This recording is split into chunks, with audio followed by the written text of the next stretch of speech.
प्रिय विद्यार्थियों, नमस्कार।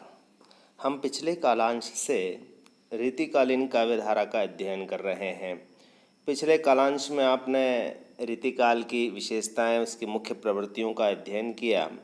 आज हम रीतिकालीन कवियों की चर्चा करेंगे। जहाँ तक रीतिकालीन काव्यधारा का प्रश्न है, उसकी 3 शाखाएं हैं।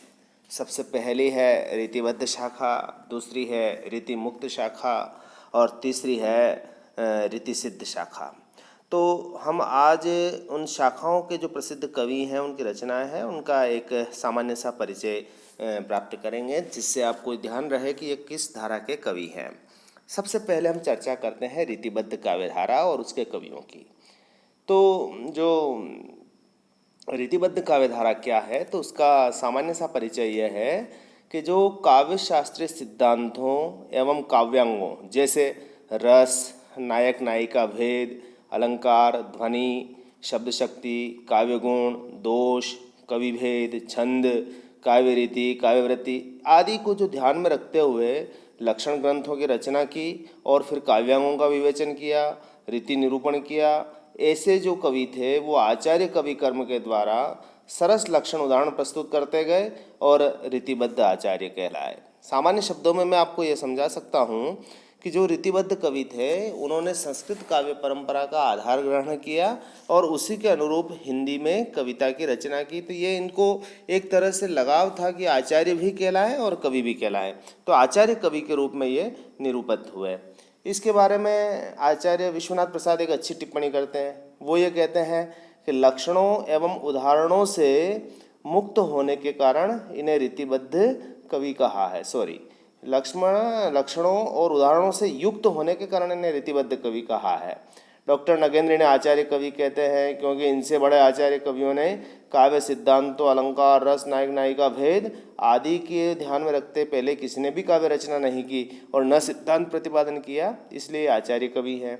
खैर, तो आपके ध्यान में यह रहे कि रीतिबद्ध कवि कौन कौन हैं जो रीतिकाल के अंदर आते हैं। जैसे सबसे बड़े कवि के रूप में आपके सामने हैं केशवदास। उनकी जो रचनाएं हैं रसिक प्रिया, कवि प्रिया, रामचंद्रिका, नखशिख, ये आदि इसकी श्रेणी में आती हैं। इसी तरीके से मतीराम की रसराज, ललित ललाम, मतीराम सस्सई, अलंकार पंचाशिका, चिंतामणि द्वारा रचित कवि कुल कल्पतरु, रस विलास, काव्य विवेक, श्रृंगार मंजरी, काव्य प्रकाश, छंद विचार। इसी तरीके से भूषण की है शिवराज भूषण, जसवंत सिंह के आनंद विलास, भाषा भूषण, कुलपति मिश्र की रस रहस्य, नखशिख, देव की भाव विलास, रस विलास, अष्टयाम, प्रेमचंद्रिका, जाति विलास, कुशल विलास, सुख सागर तरंग, काव्य रसायन, भिखारीदास की काव्य निर्णय, श्रृंगार निर्णय, रस सारांश, छंदोर्णव पिंगल आदि जो रचनाएं हैं। और इस तरह से एक पद्माकर की भी पद्माभरण, जगत विनोद और रसलिन की रस प्रबोध, ये ऐसी जो महत्वपूर्ण रचनाएं हैं वो इसमें आती है। तो रीतिबद्ध कवियों के जो भी आपने नाम सुने, जैसे केशव, मतीराम, देव, पद्माकर, भूषण, इन सभी ने, चिंतामणि आदि ने संस्कृत के लक्षण ग्रंथों को आधार बनाया और अपना कवि धर्म निभाया। तो एक तरह से ये आचार्य भी थे और कवि भी थे। अब ठीक इसके विपरीत धारा है रीतिमुक्त कवियों की। रीतिमुक्त कवि जो हैं रीति सिद्ध और रीति काव्य धारा के सर्वथा निरपेक्ष रहकर वैयक्तिक प्रेम की स्वानुभूतियों को नैसर्गिक सौंदर्य और स्वच्छंदता के साथ अभिव्यक्त करने वाले कवि कहलाए। इन कवियों ने रीतिबद्ध के विपरीत, यानी रीतिबद्ध कवि जो थे, उन्होंने संस्कृत के काव्य लक्षण ग्रंथों का परंपरा का पालन भी किया और उसी के अनुरूप कवि रचना की, लेकिन इन्होंने उन बंधनों को नहीं माना। अर्थात कहने का आशय यह है कि इन्होंने न तो संस्कृत के लक्षण ग्रंथों को आधार बनाया और न उसी की नकल की। इसके आधार पर इन्होंने जो अपने स्वानुभूति की, यानी खुद की जो अनुभूत पीड़ा थी, उसको व्यक्त करते हुए कविता लिखी। इन कवियों का प्रेम जड़ता से दूर नवीन उमंग, नवीन भावना और नवीन सौंदर्य अनुभूतियों से ओतप्रोत था, जिसे आप स्वच्छंद प्रेम कह सकते हैं। आप घनानंद ठाकुर, बोधा, आलम, द्विजदेव, ये इस धारा के प्रमुख कवि हैं। जिसमें इनकी रचनाओं को भी आपको ध्यान में रखना चाहिए कि जैसे घनानंद की सुजान सागर, वियोग बेली, इश्कलता, प्रीति पावस, कोकसार, रस केलीवल्ली, प्रकीर्णक छंद, इसी तरह से बोधा की है विरह वारिश, इश्कनामा, आलम की है आलम केली, ठाकुर की ठाकुर ठसक, ठाकुर शतक, और द्विज की है श्रृंगार लतिका सौरभ और श्रृंगार बत्तीसी। ये सारी रीतिमुक्त काव्यधारा की प्रमुख रचनाएं मानी जाती हैं। तो रीतिमुक्त कवियों में जो सबसे बड़े नाम आपको याद रखने चाहिए वो है गणानंद, बोधा, ठाकुर, आलम आदि। तीसरी जो धारा है, नहीं सॉरी, एक बार रीतिमुक्त धारा को थोड़ा सा ये भी हम समझ सकते हैं कि इनमें प्रेम की स्वच्छंदता के साथ भक्ति, नीति और वीरता का भी स्वच्छंद चित्रण मिलता है। तो इस तरह से जो रचनाएं हैं जिसमें जैसे गणानंद है तो प्रेम के साथ साथ वो कृष्ण भक्ति में भी लीन हो जाते हैं। तीसरी धारा है रीति सिद्ध।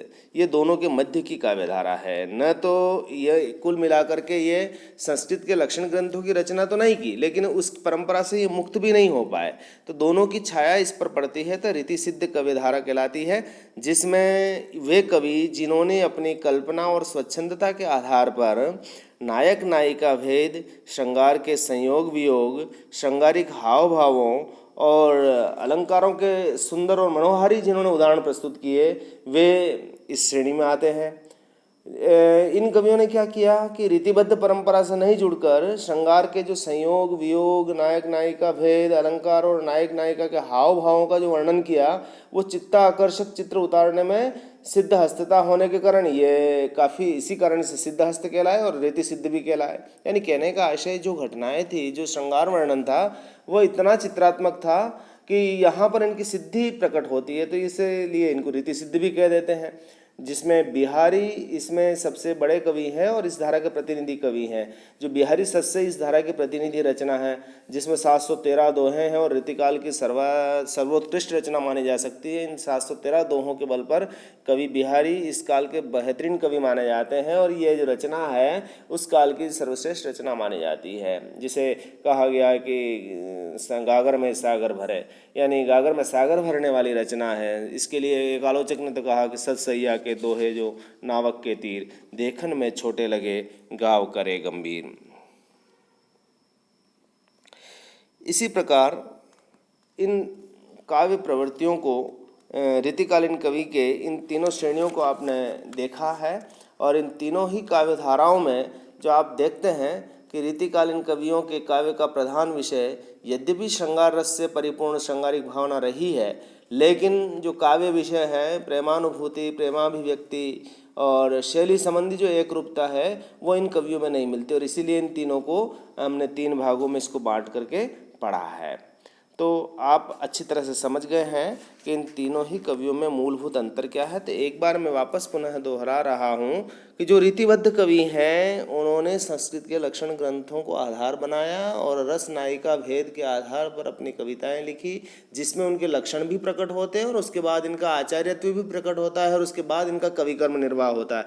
एक तरह से इन कवियों को यह लोभ था कि वे आचार्य भी कहलाए। रीतिमुक्त जो कवि थे उन्होंने इस परंपरा का पालन नहीं किया और मुक्त जो भाव थे, उनके हृदय की जो अभिव्यक्ति थी, स्व अनुभूति पीड़ा थी, उसको प्रकट किया और एक तरह से वो रीतिमुक्त कहलाए, यानी रीति परंपरा से मुक्त थे। रीति सिद्ध इन दोनों के मध्य में थे, यानी प्रत्यक्षतः उन लक्षण ग्रंथ तो आधार तो बनाए, लेकिन उसका लक्षण और उदाहरण प्रस्तुत नहीं करके एक तरह से भावमय चित्रण किया, तो रीति सिद्ध कहलाए। तो रीति सिद्ध कवि में आपके बिहारी है, रीति मुक्त कवि के प्रतिनिधि घनानंद है, तो रीतिबद्ध में केशव, चिंतामणि, देव पद्माकर आदि कवि आते हैं। मेरे ख्याल से आपको यह स्पष्टता आ गई होगी। कल हम अगले कालांश में हम रीतिबद्ध कवि परंपरा की क्या विशेषताएं हैं उसके बारे में अध्ययन करेंगे।